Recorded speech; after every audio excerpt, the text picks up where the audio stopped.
Здравствуйте! Лучше один раз увидеть, чем 100 раз прочитать. Если вы согласны, то вы в правильном месте.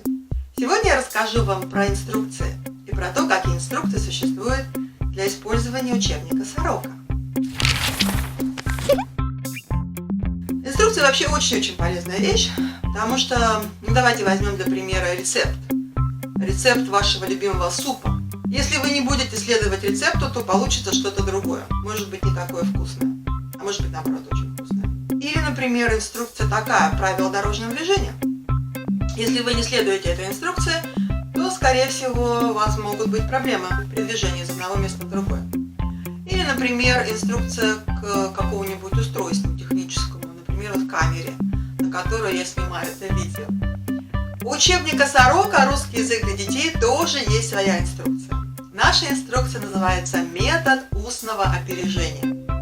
Пусть вас не пугают эти все умные слова, я сейчас объясню все очень-очень просто.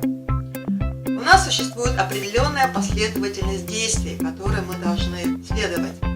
Первое – слушание. Второе – говорение. Третье – чтение. Четвертое – письмо. Итак, мы сначала слушаем. Учитель показывает картинки или настоящие предметы и говорит, называет все это вслух. И ученики слушают.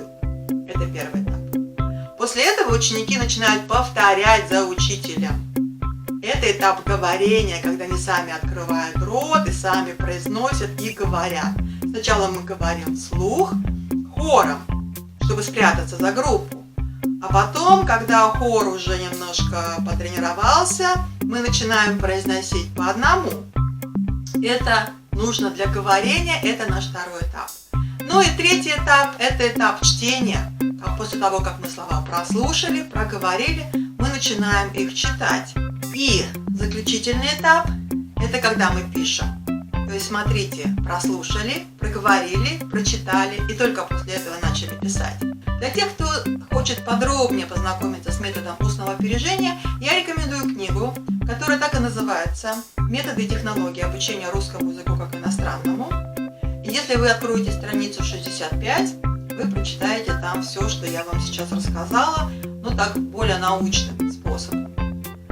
Что касается меня, в следующем видео я расскажу вам конкретно на примерах, как мы изучаем русский язык, используя при этом учебник «Сорока» и метод устного опережения.